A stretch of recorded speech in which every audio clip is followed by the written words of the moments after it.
Millions of frontline workers keep our economy running and are provided with the latest technology to do their jobs.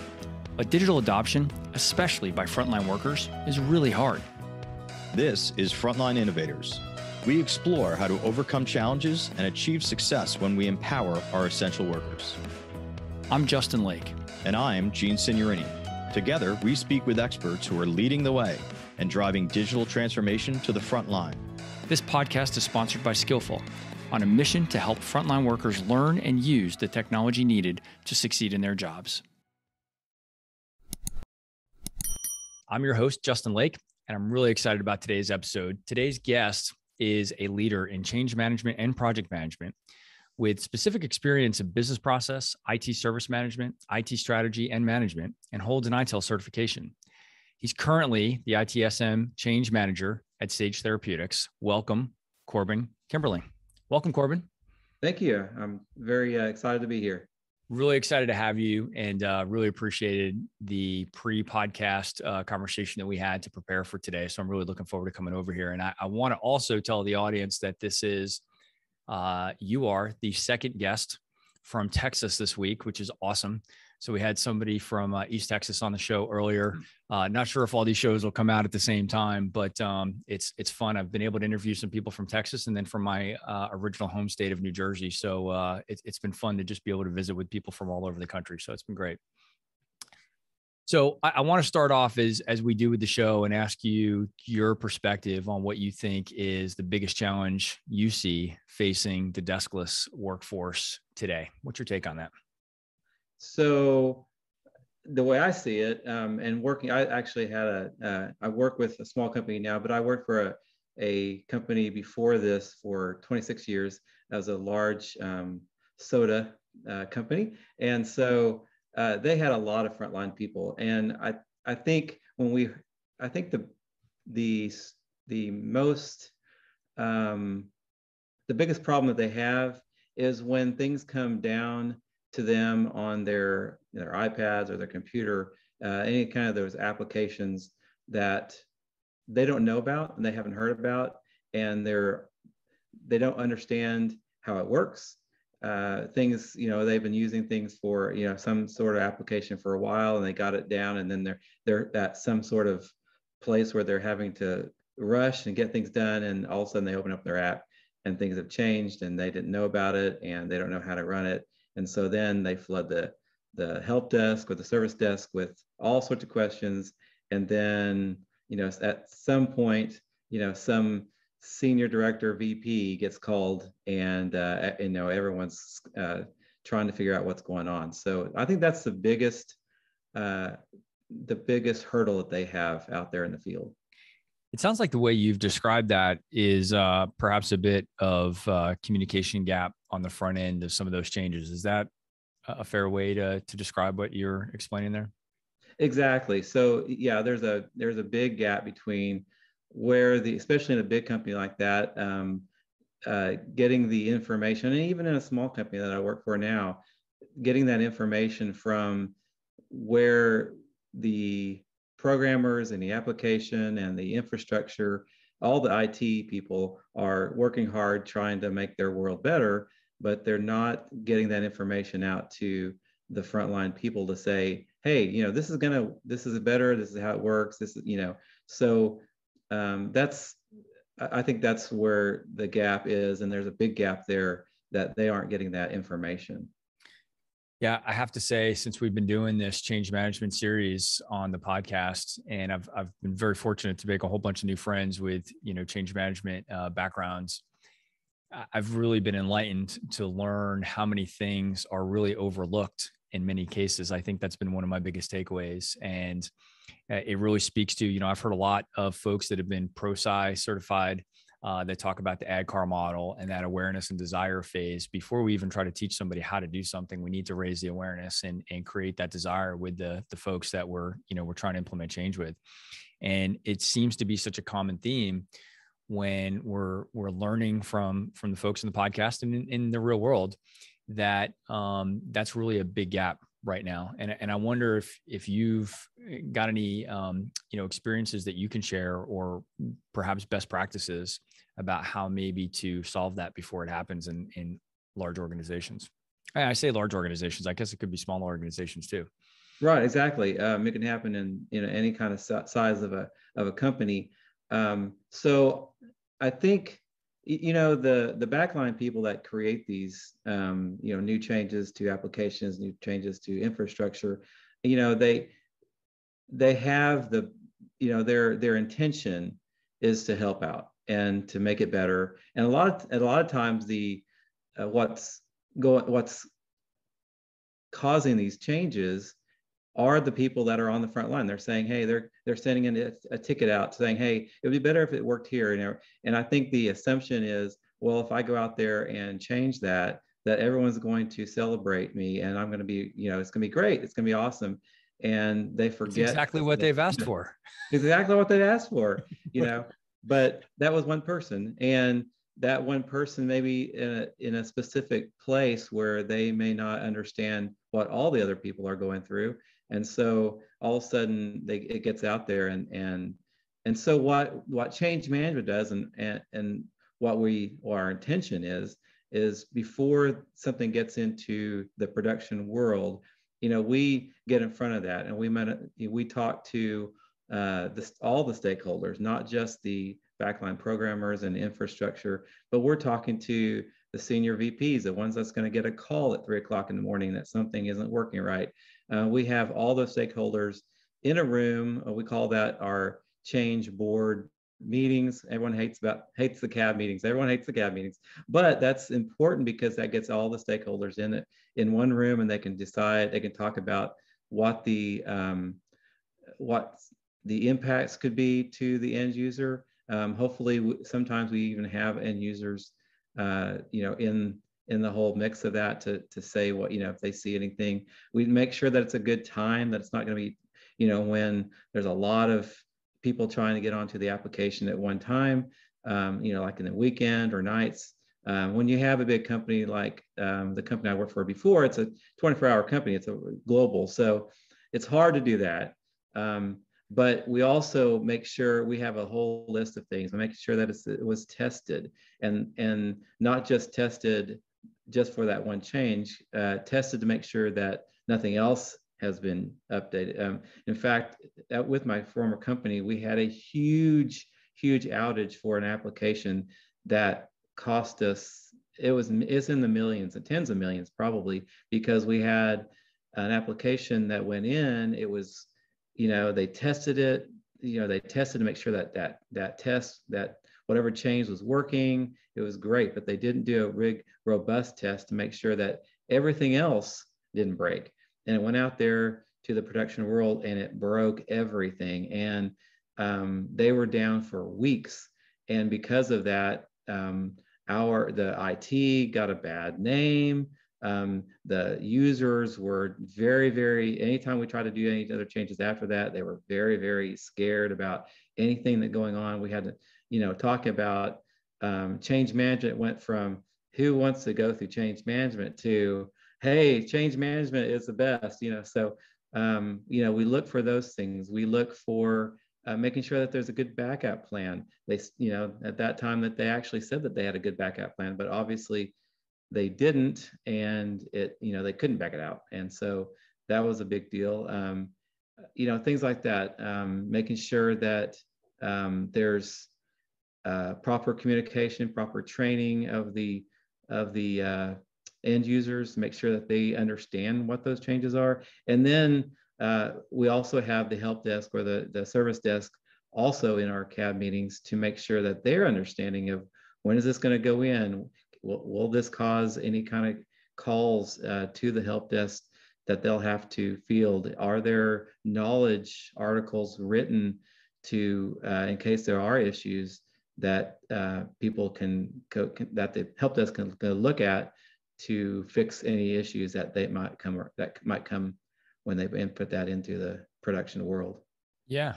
So there's a lot there that I actually I spit a lot out there. Yeah. No, there's a lot there. And actually, I want to pause right there for a minute because I want to come back to some of the things that you talked about, but I'd like to give the audience some context about who you are, how you ended up in the role that you're in, a little bit about your history. So Okay. I'm going to pause it. I've taken a couple of notes as you were describing those things that I'll come back to when we get there. But tell me about your current role and what you do throughout your day, and give us a little bit of the history about how you ended up in the job that you ended up in.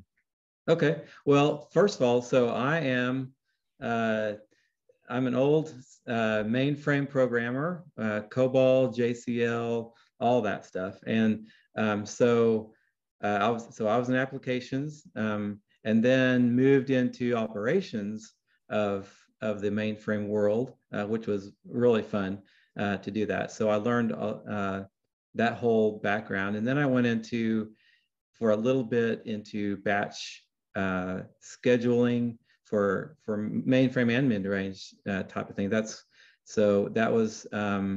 I learned a lot about the whole company and how it works by doing that. It's very interesting. And then because of all that, they pulled me into change management, and I love it. And the reason I love change management is I'm a very inquisitive person. So not everyone's cut out to be a change manager, because you are the policeman. And that was one of the things, I was known as and I still am, a very nice guy, and that was the first thing when they said, hey, you want to become a change manager? Can you handle saying no? Can you handle saying no to people?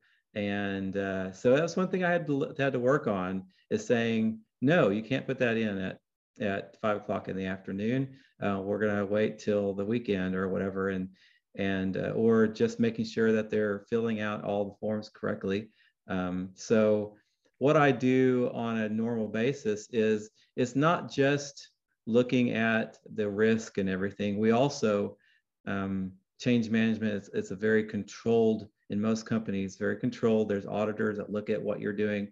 There's auditors that look at the production world, making sure things aren't getting out there, going to mess things up, going to cost the company a lot of money. So there's a lot of controls that are associated with that. So we're looking at the controls also. Do they have all of the documents in order as far as the testing and the back out and all that? So that's a big part of my day is reviewing those documents just to make sure that they're ready to go, and then getting all the stakeholders involved. If you see, you got to understand the company too, and your users, and how the applications are used, and how the infrastructure is used, so that if something kind of, you start reading something, you think, okay, I need to reach out to Joe over there to make sure that they understand that this is coming down, because applications can impact other applications. Infrastructure obviously can impact lots of applications. So that's what I do. I look through, make sure that the risk is understood by all the stakeholders, and that a good time is set for putting those changes in. I think you're the first person to really describe change management as a bit of a governance role, that's a little bit different. I've seen it or understood it as almost more of, I think of it more of an evangelism role, right? And maybe that's just because of some of the people that we've talked to on the podcast are really having to evangelize in their organizations for the necessity of change management. So maybe it's just from a corporate culture where they're at from a maturity standpoint in terms of change management. Maybe they're still in the evangelism phase, where in your former employer that you're talking about, it may be a more mature organization. I happen to know the employer, and I know that there are a lot of change management folks. I know that company's made a big investment in change management professionals. So perhaps that just speaks to a little bit of the kind of change management maturity of one company versus the next, where, right. You guys were pretty invested in change management. You understood it, and it had reached a state of maturity where not only were you evangelizing for change and having some structure around that, but you actually had, policy in place to audit and manage to that. That's fantastic. Yeah. You just assume that most companies have that, but I'm assuming that either they're not remembering when they're talking to you, or they're not doing it at all. But even with Sage that I work with now, they're they're growing and they're a small company now, but they do have auditors come in every once in a while. Their processes on change management are very light. They don't really push it right now because the company is still small. But they understand, and I appreciate their leadership and understanding that is going to be something that's going to come down when they start rolling out their pharmaceutical medicines and FDA gets involved and everything. They are going to be audited, and these are things that and so they brought me in specifically because they understood that, and they need to get ahead of that before that becomes a big problem. Yeah. Well, let's face it, organizations that are innovating or trying to innovating, or even if they're just trying to keep up, they're changing. Right. And I think the one thing I guess I've come to realize about change management is the organizations are going to change. Change management is thinking of it proactively, and change response is what happens when you haven't put in a good plan and you try to implement new technology, and then you're now reacting to all of those things. And so as I think about the different examples of companies and people that we've had on the show, there are different levels of maturity in that. And some of these organizations are massive companies that have tens of thousands of employees and have one or two people with change management in their title. And there are other organizations that have the same number of employees and have, many or dozens of people with change management. I think not that just the numbers alone speak to the maturity in that space, but you can tell just the investment of how they're handling that. And that's not to suggest the folks with fewer change management professionals in the organization aren't doing as much innovation. But what I've learned from this experience as the podcast host here is that I would bet that those companies that have fewer change management professionals are playing a more reactive game than they are being proactive. Exactly. No, I think you're right. I think when you were saying, can't remember exactly what you said, that, but that they are, most of the time they are reactive. And the only time that you get the importance on change management is when you've reacted to something serious. And people, especially the people that, we had in my previous job, a director, a senior director, actually, it was really good, but saw change management as something, because she came from the application world, and it was always, everyone complained about change management. Oh, it's so much work. It's so much, you have to do all this red tape and everything. And so she really didn't appreciate it until something, we had actually a data center that went down for a whole day because there was a server that was plugged in, just a server that got plugged in. It was supposed to be, not even the server wasn't even being used. It was just being plugged into the network, and it caused an outage. And I don't know exactly what the specific of it was. I wasn't involved in that part of it, but we got to be really important at that point, because, okay, what's going on, and so it's very important. We are the policemen, and as again, I really appreciate this company I'm working for now, because they're really trying to get ahead of that. They haven't had any outages. They haven't had any big outages, yet they're still saying, hey, you know what? We need to get a hold of this before we do have a big outage, because once we grow big, and if we do have an outage, it's going to be very important to us. Yeah.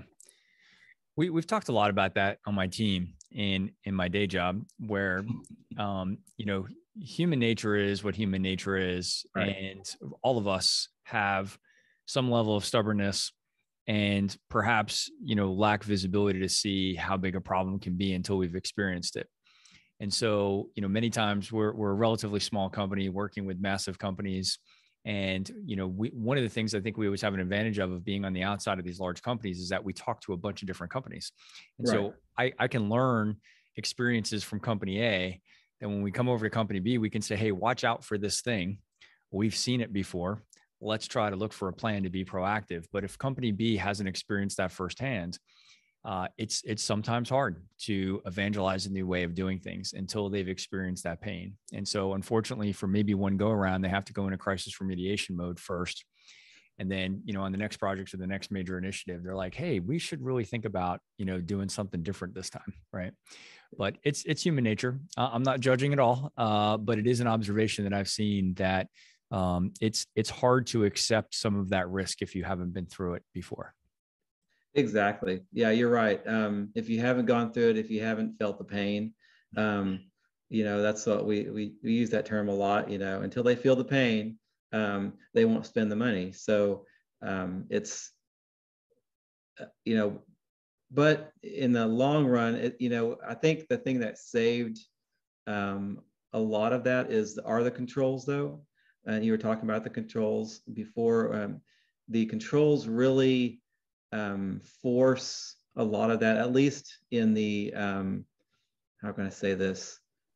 Making sure that at least that they're putting a good foot forward, that they have, on the outages that we had, they had all that information in there. Now, we don't, at that point, we didn't have the time to go into there and make specifically, make sure that everything was really buttoned up and that they really did good testing. They say they did testing. Okay, that's fine. And as far as a control goes, that was fine. They had that there. Was it good enough? It wasn't good enough. We still had the outage, but yet that caused us to look back at our processes and say, hold it, is there a better way to do this? Is there some other people can pull into the whole process to make sure that everything is looked at better? Because as a change management team, we just didn't have the resources to do that, but you can reach out to other people and other stakeholders and ask them to help out and making sure that gets done correctly. Yeah. I also think there's perhaps an opportunity sometimes to, help our stakeholders learn from others' mistakes rather than let them experience it on their own. If we can bring to them some examples of other teams and people that were in similar circumstances, and here's what they did and what didn't work, and here's what they did that worked, and let's try to do more of the stuff that worked and which allowed them to be successful. I think that should be a part of that process. But at the end of the day, again, human nature is what it is. And so we're kind of always fighting that battle. One thing that I think is interesting about your background that's a little bit different from most of the other change management pros that we've had on the show so far is many of them have come up into the change management role through a very different path, right? So your journey is a little bit different. And one of the things I've heard pretty consistently is change management folks talking about the application development teams and talking about the disconnect that they have with the end users and how they are likely to adopt the changes that the application development teams are putting in place, right? So they often talk about, well, the app devs didn't really understand what the users needed, or they didn't understand how this was going to be absorbed and adopted in the field. And I see that and I get that. I'm curious, in your case, you actually came from that side of the house, right? So you were an application developer, you were sitting on the other side.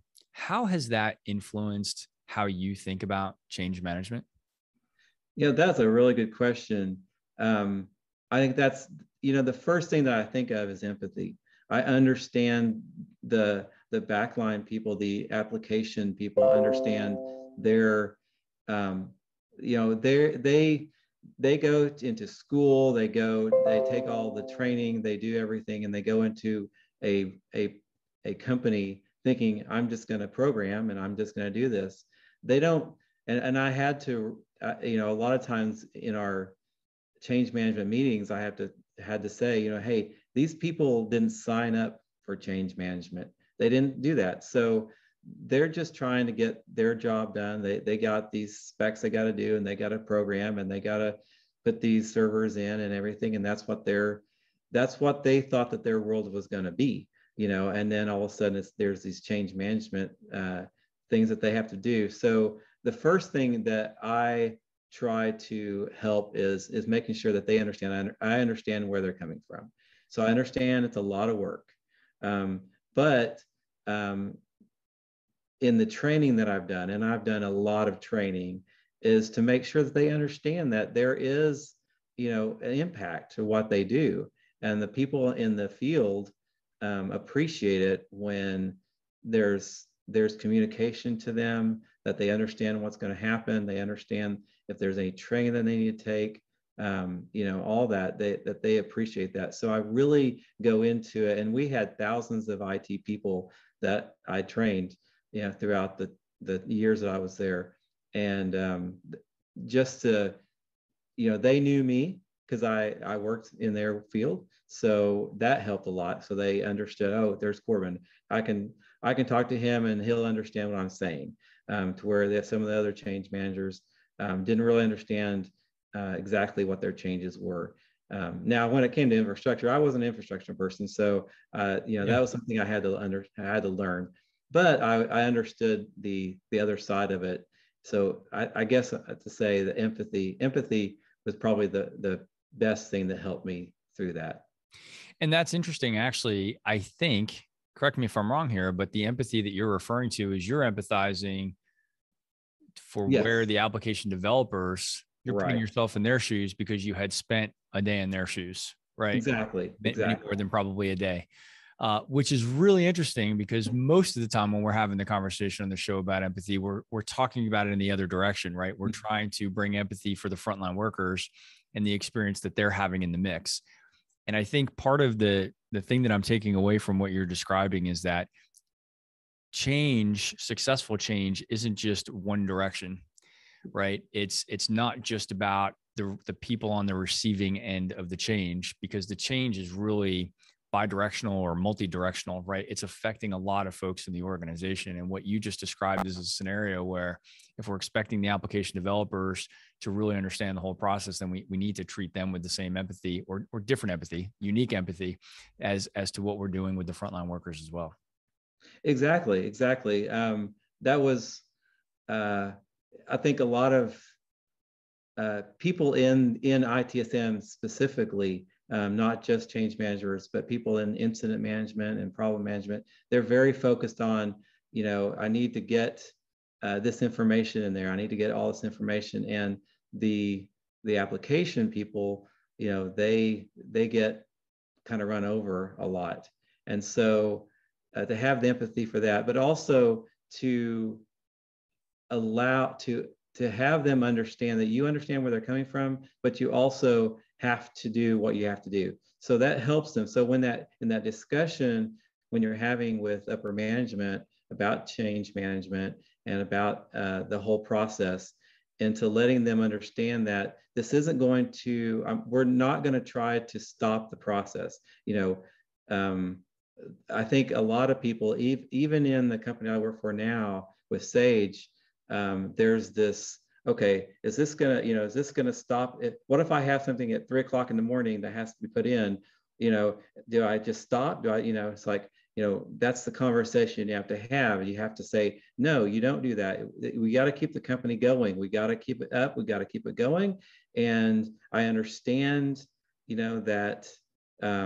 that we have all these processes in place, but we also have to have processes in place for emergencies and things like that, and help the upper management when they're making decisions understand that that the business is important. The business is the main thing here, and we'll fix everything later as far as getting the process done. But we want to have the empathy with both sides to make sure that the business is running.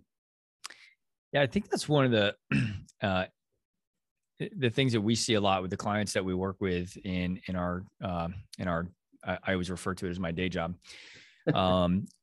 which is they have to keep the business running. It's exactly what you just said. And so when you think about that in the context of a change discussion and digital transformation discussion, it would be seemingly a lot easier if we could just shut the business down for a month. We could let the dust settle. We could regroup. We could train everybody. We could communicate. We could have, all these great meetings to kind of pull everything together, take a breather, and then we're going to relaunch again on November 1st. It just doesn't happen that way. It's just impossible, right? And some of the organizations that we work with are multi-billion-dollar organizations. So every day means millions of dollars in revenue to them. And so, taking the men and women out of the field for even a half a day, an hour, 2 hours, 3 hours, to facilitate this change is just unfathomable. It just can't be done. And so it just makes the challenge that much more difficult for everyone involved, that you still need to make the deliveries, you still need to service the equipment, you still need to perform all the job functions. And oh, by the way, you need to absorb all this change at the same time. Exactly. Yeah. It's a big balancing act that you do. A lot of balls up in the air that you're trying to keep up in the air and make sure that the business is running, yet making sure that that the business is running. So you got to, there's that two thing. The business has to be running, so you got to be able to make changes. Yet when you put changes in, you got to make sure that the businesses continue to run. So it's kind of a yeah. It's no wonder that change, creates so much stress and anxiety for so many people across the organization, because you don't get to let up off the gas on all of the things that you have to do normally for your job. And that, you've shown me during this call that affects not just the frontline workers themselves, but it's affecting your development teams and your IT infrastructure teams and everybody else, that, we've got to absorb all of this change all of the time. But then we also all have like a full 8-hour day ahead of us at the same time somehow, Exactly. I want to go back to something that you said in the beginning, in the opening, when I was asking you about the changes for, just the deskless workforce and some of the impact that that's had. You mentioned something I haven't heard before, which is incomplete testing. And I'm really curious about that. I think you make a really interesting point, and I'd like you to drill into it a little bit further. What do you mean by that? How does incomplete testing, how is that affecting change and adoption of technology? Talk me through that a little bit. Well, when you're talking about, especially like for application changes, so if I'm talking to someone that's out on the field and they're like, "What are you talking about?" They're talking about the application they drill into, and they open up the application, and and they know everything that they have to know to go through that application. So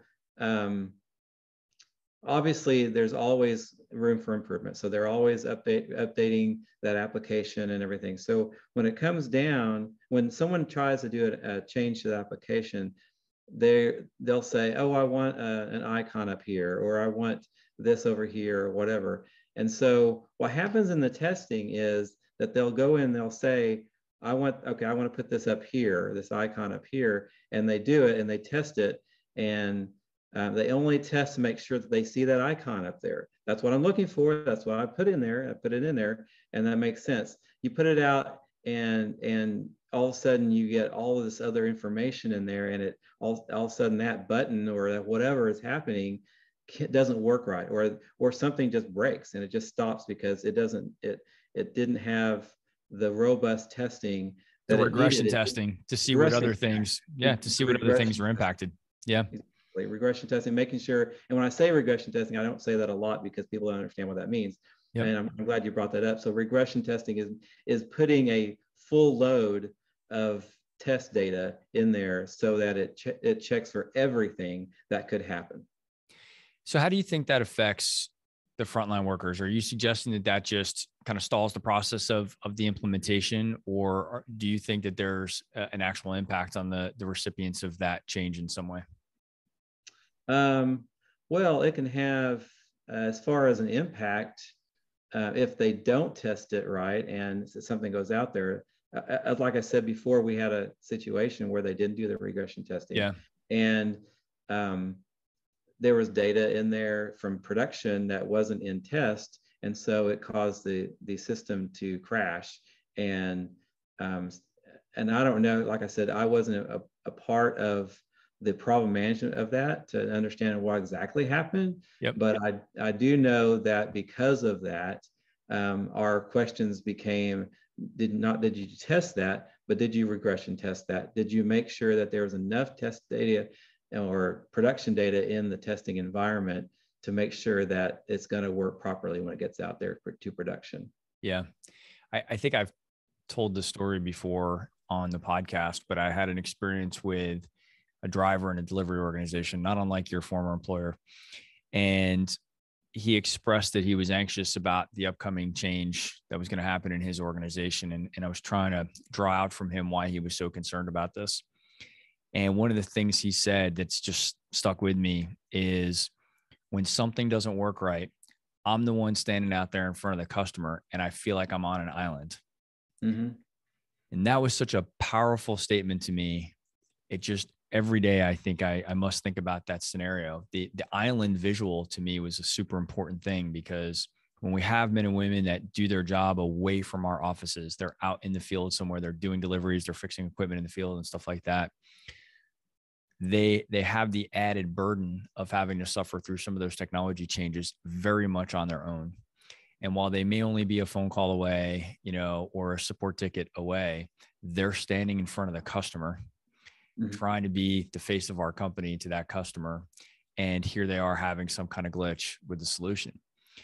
And what struck me about that was that he wasn't talking about the current technology. He was sharing scar tissue that he still was carrying around from previous changes. And that was a really powerful moment, because I said, here, this engagement that we're involved with today is affected by an experience that this man had on a previous project. Almost a PTSD. It is like PTSD. It is exactly like that. And so he was coming into this new change now with a heightened sense of anxiety, vulnerability, frustration. These were words that he actually used, right? And that's, to me, what was so powerful, is that, he was essentially a route sales delivery driver for a food and beverage distribution company. And here he is sharing with me in the cab of his truck these words: stress, anxiety, frustration, right? These are the actual words that he used. And it was such a powerful moment for me, because I realized that no matter how well we take care of change management on this project right now, today, and going forward, we have to acknowledge that we're dealing with the way that these employees have experienced change in their past. Mm-hmm. And it's unfortunate, but it's a reality, right? And so we've got a lot of credibility to earn back with some of these men and women who have been through this change many times before. There's some amount of them rolling their eyes, saying, "Oh, sure, you've got it all dialed in this time. I'm sure you've tested it all right." And, they're rolling their eyes because they've been through that experience where that didn't happen in the past. And any suggestions on how we can power through that and perhaps give those users a better experience today while recognizing, the scar tissue that they have from before? Well, I think, this isn't really part of the change management process that I do, but in applications, I see that it really helped, especially those people that are like that, to get their feedback, and not only get their feedback, but to pull them into the process of testing, pull them into the process of, hey, what do you think about this? And get all their, and then just say, you're going to be, it really helps to pull them in. They get ownership of it. And when they get ownership of that, when it comes out, they're the persons that are going to get out there in front of you to say to all of their people that are going to say, hey, this is coming. I worked on it. It works well. You're going to love it, and I'm going to get on there before, everyone else does. Once it goes, and that's another thing. One of the things that we do, we call it a post-implementation a review, that we make sure that we try to make sure before it gets out to the customer that someone's out there testing it in production, that it's out there, that so that before people start, like a ton of people start working on it. So those are the people that we would look at. We call them super users or whatever. We'd say, hey, we're going to put it in on Saturday morning, and no one's going to be able to get into it until Monday, but can you get out there on Saturday morning and do some things, try to break it, try to see what you can find out, make sure that it works right. And that really helps, that ownership. And when other people see, when his peers see that he's working on something, it really kind of gives them a little bit of better, what you call the warm and fuzzies. Okay, it's going to work better this time. So I think that's important. Some of my favorite tech implementation memories are from, large scale projects with leadership that implemented very similarly to what you just described. And I know we're already running short on the end of the call here, so I'm not going to tell the full story, but one of the best examples was an airline that had pulled in some of the toughest people from the field and some of the best people from the field, and they brought them together into this group. And then when they would have periodic meetings throughout the planning and design and development phase of the project, and they pulled in those workers, and then they were able to disperse those workers back out to become essentially evangelists for the change, right, way ahead of when it was actually going to happen. And it was such a great thing to witness, to see how they really converted some of the naysayers in the organization into being really a part of the solution. And it was fantastic to watch. And they had a big cutover that they had to do all at one time. And so this added focus on change management far leading up, leading way ahead of the actual implementation was just, super important. And it was fun to see it be implemented successfully. And it was very similar to what you just described. Yeah, really, IT has a lot of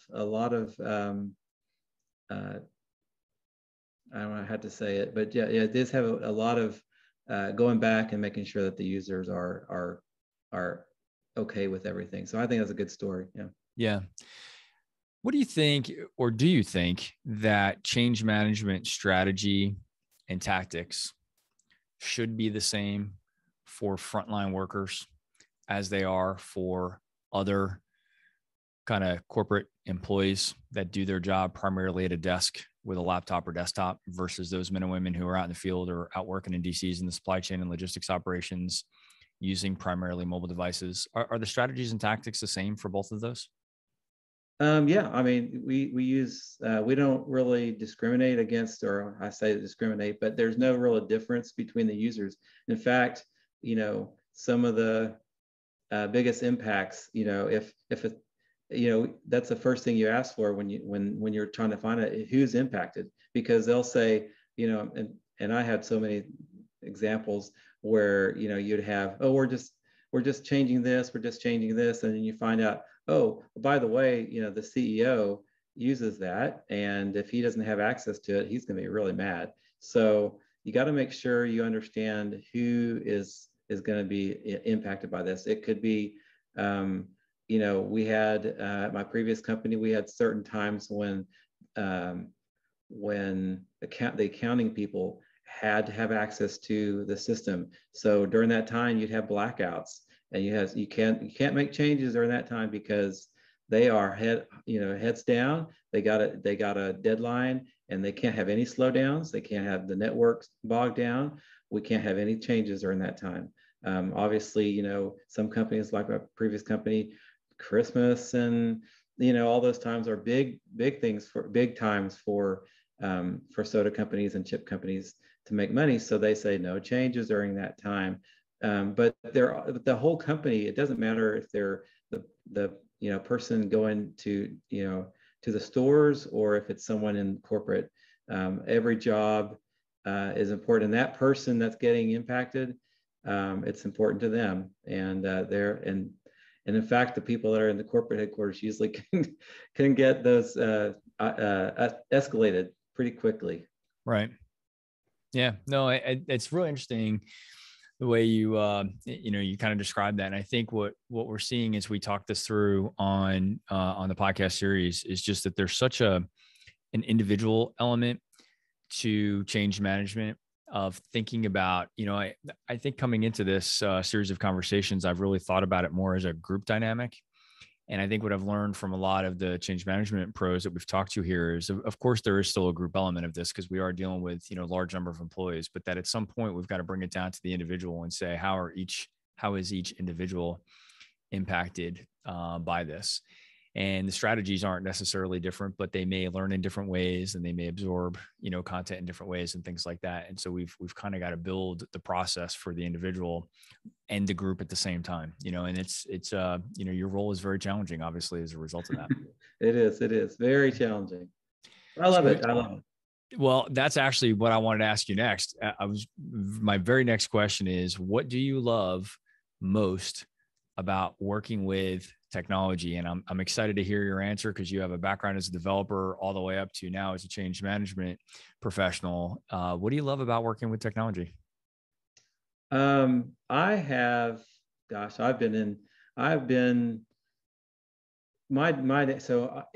the early 70s, my dad was selling mid-range computers.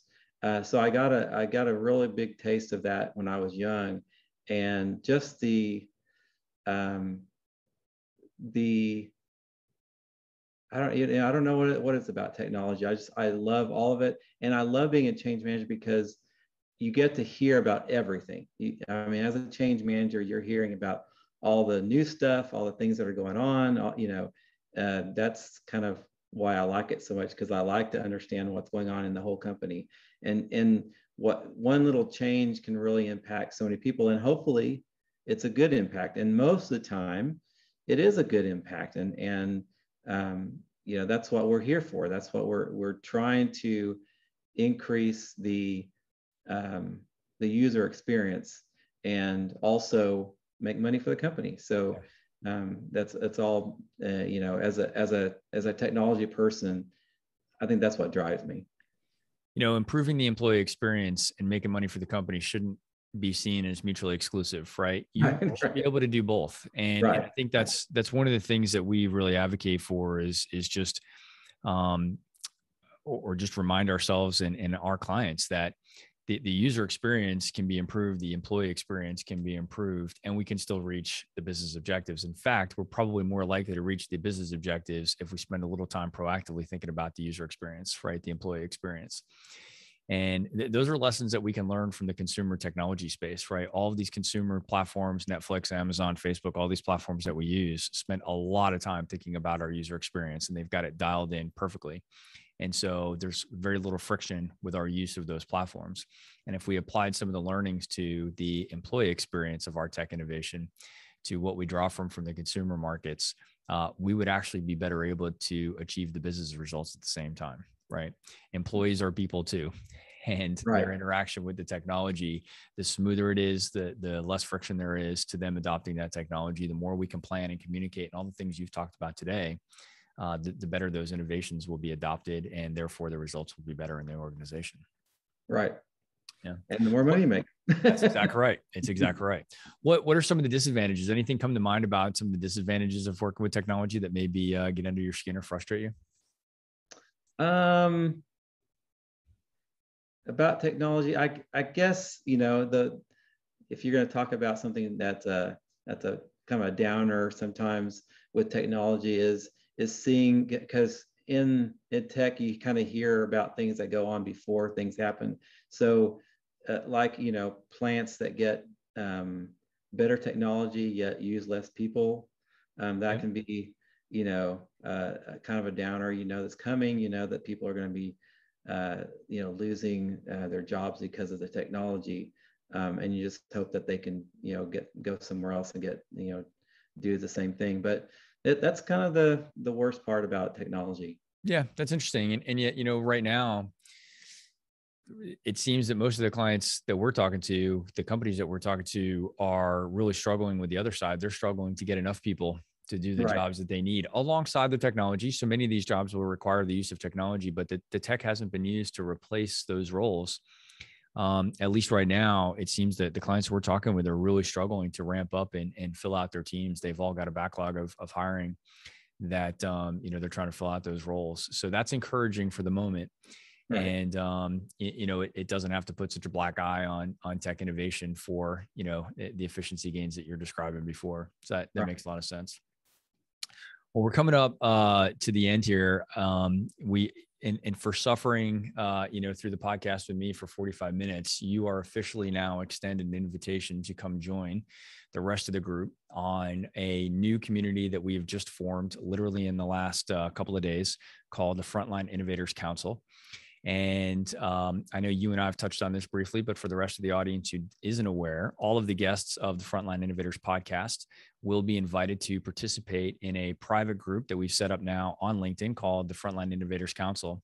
And the purpose of this is really to extend the conversations that we're having here on the podcast and bring them into a private forum that we're hosting on LinkedIn to continue to raise the awareness of change management and digital transformation initiatives, specifically to the needs of frontline workers, and to bring a community together from a variety of industries and with a variety of backgrounds, even guys that used to develop for mainframes with COBOL, and bring them into the group so that we can all learn, so that we can all share ideas, share lessons learned, and really develop a community around this. So Corbin would like to invite you to that group after today. You'll get an invitation through LinkedIn to come join us. And if you know of others that would benefit from being a part of that group, the fee for entry is to come and participate on the podcast. So we'd love referrals to other folks that might want to participate with the podcast and be able to contribute to the audience and inside that group as well. Okay. Well, I feel very honored to be on the podcast, and I would be very honored to join all that. We look forward to having it. So we do need to wrap up today's podcast. So thank you very much for participating. And to our audience, I hope you found this conversation as enjoyable as I have. If so, we could really use your help in rating the podcast. 5-star ratings do help ensure that it gets promoted to other professionals like you that are innovating on the front lines. This podcast is sponsored by Skillful, the mobile digital adoption platform for deskless and frontline workers. Visit our website at skillful.com. That's SKYLLFUL.com. And if you or someone you know is out there innovating on the front lines, we'd love to hear more about it. Please reach out to me on LinkedIn and share your story. And we'll see you on our next episode. Thanks, everybody.